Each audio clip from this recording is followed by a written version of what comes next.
Well, good evening, everyone. This is Patricia, and I am traveling for history. I'm in Burlington, Vermont today at the top of Church Street. We have the Unitarian Church in front of us, the Richardson Place here, and Masonic Temple right there. And all three of these buildings form the head of Church Street and were added to the National Register of Historic Places in 1974. I'm going to start talking about the Unitarian Church in this video. Quote, built in 1816, the Unitarian Church, formerly known as the Brick Meeting House, is the oldest remaining place of worship established by white settlers in Burlington, Vermont.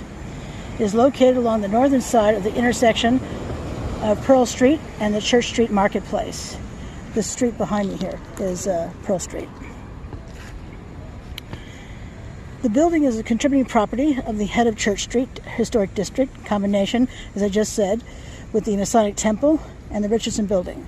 The historic district was added to the National Register of Historic Places on July 15, 1974. The Unitarian Church is home to the first Unitarian Universalist Society of Burlington, Vermont, which is a member congregation of the Unitarian Universalist Association and Northern New England District. The Unitarian Society was originally part of the Congregational Church that was organized in Burlington, Vermont on February 23, 1805. However, in 1810, the Congregational Society divided into the Trinitarian or Calvinistic Society, which embraced the doctrine of the Trinity, and the Unitarian Society, which rejected it. The Reverend Daniel Haskel was ordained over the Trinitarian Society on April 10, 1810, where the Reverend Samuel Clark was ordained over the Unitarian Society on April 19 of that year. The laying of the cornerstone of the Unitarian Church occurred around the 1st of May in 1816, with the remainder of the construction taking about 7 months to complete at an approximate cost of $23,000, including the clock, bell, and organ, which was transported from Boston by sleigh. In December of that year, the pews of the lower floor were sold, quote, for upwards of $21,000, unquote. The Unitarian Society appointed E.T. Englesby as the superintendent to officiate the completion of the building. The Burlington Northern Sentinel issue of December 27, 1816 described the church as, quote, 91 feet in length, 60 in breadth, with a steeple of 170 feet in height, unquote. The church was dedicated on January 9, 1817.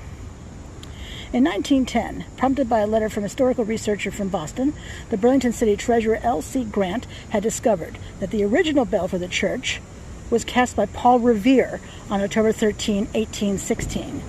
The bell, weighing 1,286 pounds, or 583 kilograms, along with its tongue, weighing 31 pounds, or 14 kilograms, was sold to the town of Burlington for $592.65 at a cost of 45 cents per pound. The bell was recast in 1828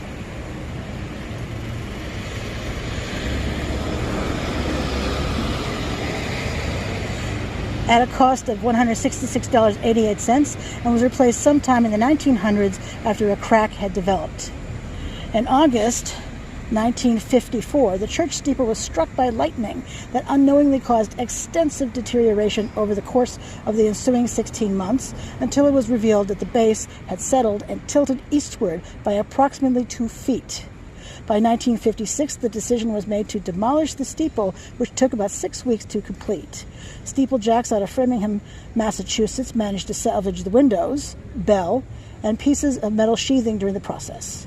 A replacement spire was completed and dedicated in September 1958.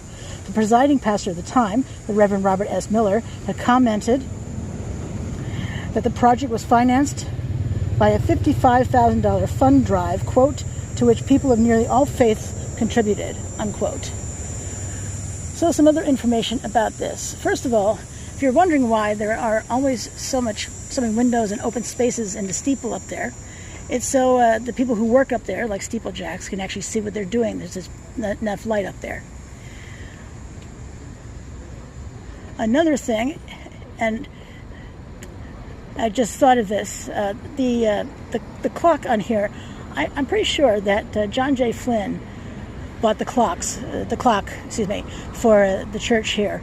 I'll double check that before I put anything in the description below, but I'm pretty sure that's the case. this church had a lot more land.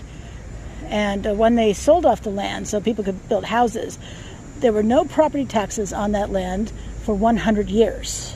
Think about that, 100 years, no property taxes. Woohoo!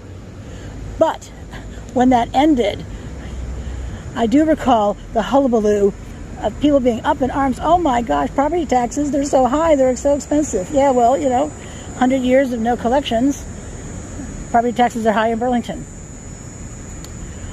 All right, so we see it's made of brick. It's a beautiful building. And the land here is also quite lovely as well. If I pan around, you can see how lovely it is. Beautiful trees, all that good stuff. Anyway, if you have a chance to come inside on a Sunday when they're open, and perhaps if you contact the office, you could get a tour, I don't know. But it's a lovely church. So, alrighty, well, I found this state historic marker for the church, the Unitarian Church. I'll go ahead and read it to you. It says, First Unitarian Universalist Society Meeting House. Designed by noted architect Peter Banner of Boston, the Federal-style meeting house was built in 1816 for the first Congregational Society, Unitarian, and is the oldest surviving place of worship in Burlington. Banner's design features a projecting square tower with octagonal belfry in front of the two-story brick nave. It was renovated in 1845 to reflect the Greek Revival style, retaining the tower's original design aesthetic. Its location and design have made the meeting house one of the most recognized and significant historic landmarks in Burlington. In 1982, following a merger of the Unitarians and Universalists, the congregation voted to become the first Unitarian Universalist Society of Burlington. And this is from the Vermont Division for Historic Preservation in 2016. And from here, we have an awesome view of the steeple itself. Let me pan in for you. Has a weather vane at the top there as well. All right. So this is Patricia. I'm traveling for history, and you have a great day. Bye.